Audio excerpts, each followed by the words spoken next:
people to kill cows. And then in our society, it is normal and logical, but in reality, it is not. That's why some people go vegetarian, because they understand what is not an illusion. They understand real values.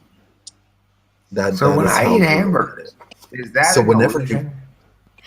You're in a room full of meat eaters, right? It's not an illusion to eat hamburgers? Are you sure? I'm thinking I'm hungry, actually. I had dinner a little while ago, but it was full of meat, and probably it was illusory. I'm hungry too. That's why I'm hungry again. Yeah. Who else ate some illusionary meat tonight? No, I fully understand what happens to it.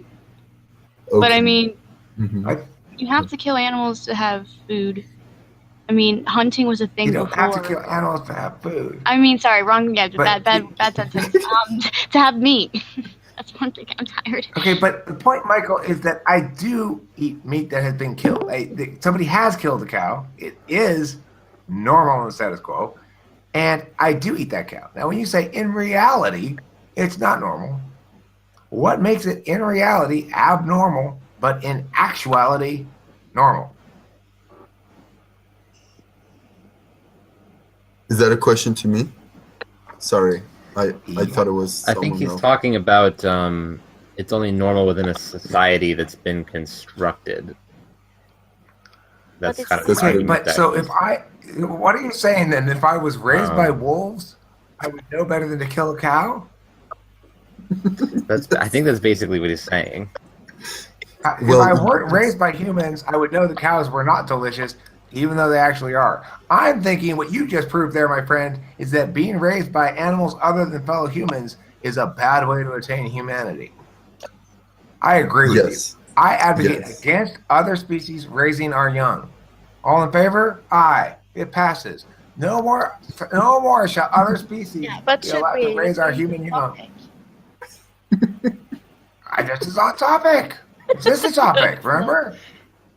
If we were in a state of nature, having spontaneously generated from a shell on the beach in the sand, then we know not to kill cows.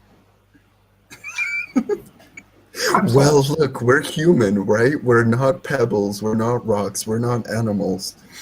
So technically, we have different values. We have a mind to think. Now, if we were dolphins and we were to eat fish, that's excusable.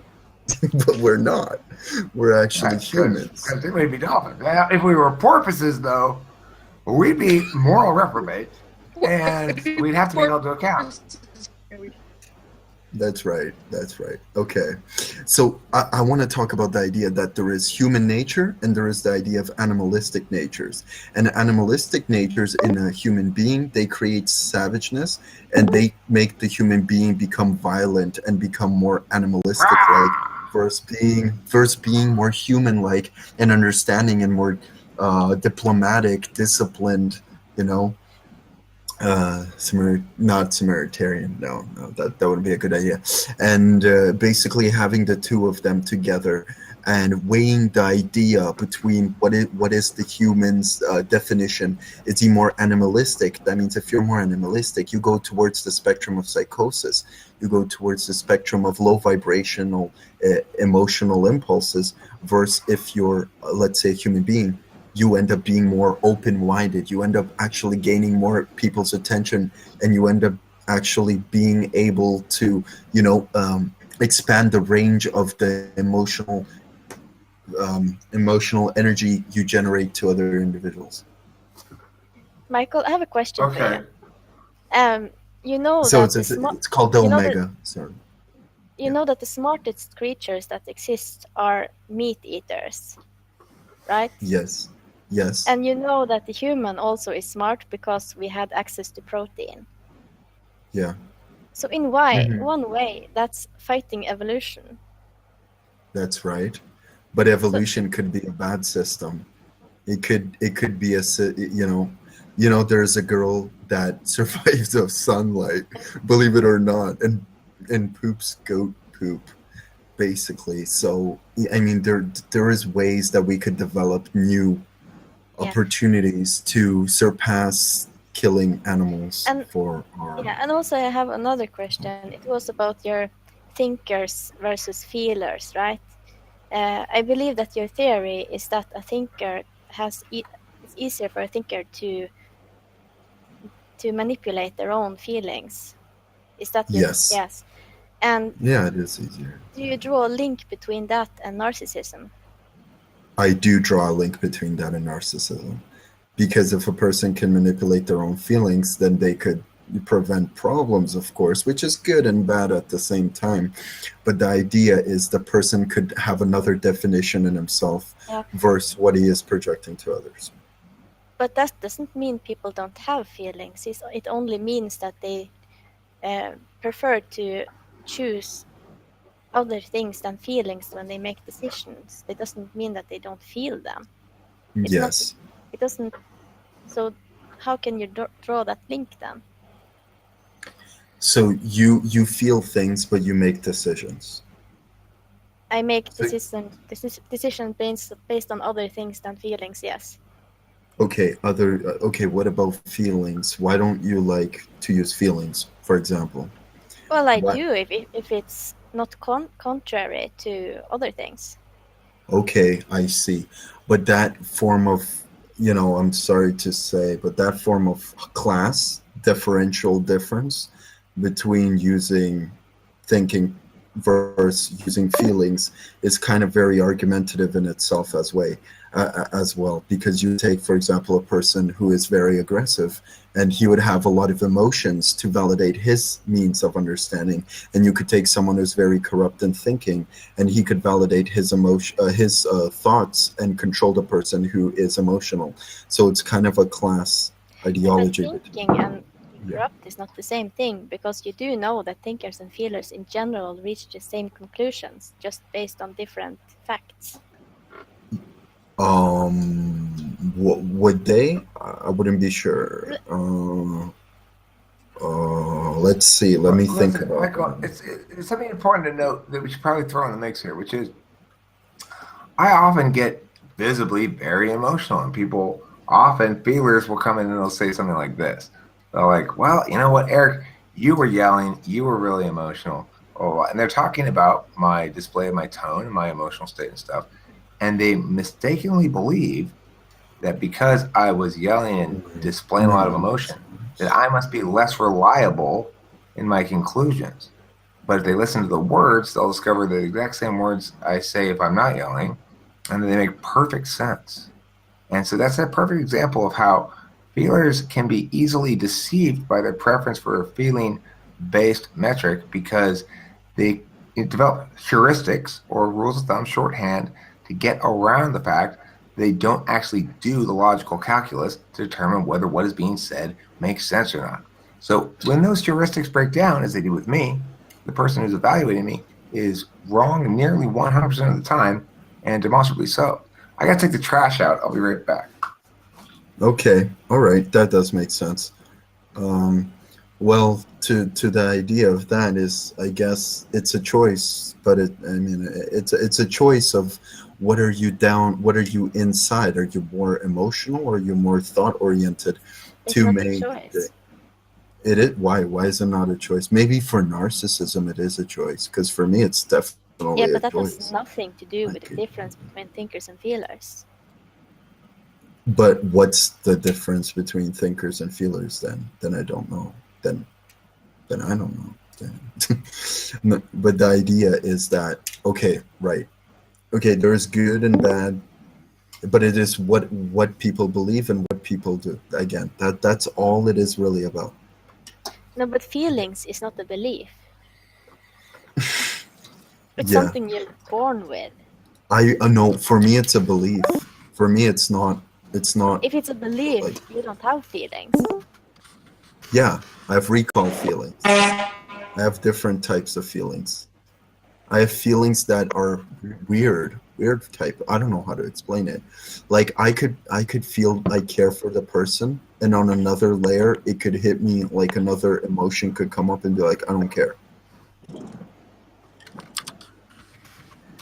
I have those type of feelings. What do you feel if you don't care? Then you're not feeling anything. Yeah, that's part of the problem, but that's on the base state of my thinking. So technically, like if someone was to, if I found it funny, I could go through a factory of people dying and blood spilling all over, and I wouldn't care. That's how much it could change. Okay, so you're telling me that you're a feeler type who value feeling, but you don't feel. Yeah, sort of like that. And you say that thinkers are narcissists. Yes, because they think through the idea that they maybe need to feel, or I don't know, something like that. That's not how it works. That's not how it works. Oh God, that's weird. That is totally weird. So I read something about feeler. That's a feeler who doesn't feel, is his claim. That's a feeler. You gotta leave this up to the thinkers, man. I'm just kidding. Yeah. Okay. Kidding. Just joke. So what is it like then? So now I'm confused. Now could you guys help me out? So what is it feeling, but not feeling? Expand your horizon, man. Everybody has a unique experience on this earth, and this is just one framework in which to evaluate people. Eric is not even here, Nick. But use it loosely. What the hell? He's not there. Who is here? Nick. Who is there? Nick? Yeah, so I have a lot of the times those things. I read online that ENFJs have recall emotions. So I'm pretty sure that is what the emotional... Yeah, but if you have recall emotions, that's even more corrupt. Because you can go back and use an older feeling you had previously. Thinkers can't do that. No, I can't do that. No, that would be... What do you mean by recall feeling then? That means like I could feel something for someone, and if I distance myself on a level, on a very low-end level, I could be like a psychopath. But on a high-end level, I could be very empathetic. It's just the mood that I'm in defines my actual feeling. Can I just say something as a feeler? Yeah, sure. I struggled with this when I was a kid. I used to act on a whim accordingly to my feelings. And I ended up learning that I would hurt people and just make tons of mistakes and do a lot of things that weren't really that great. But I was following my feelings in that moment. It felt right in that moment. And my judgment seemed to be correct to me, but I was blinded by emotions. So for me, I noticed that over time, I had to kind of learn how to balance it out more. Emotions being 100% on it is not always accurate, and oftentimes it's always constantly changing. At the same time, from my observations from people, it's never going to be 100% accurate. A lot of people have whole different lives and whole different things going on that I would not know exactly. So I can't 100% judge them or be able to predict accurately on their feelings. The better thing for me is to judge them on their actions and their, things they hold themselves accordingly to, or their systems, value systems. It doesn't have to always be an emotional value system. It could be, a logical system where they deem under whatever metrics is right. So it's not really one shoe fits all kind of thing.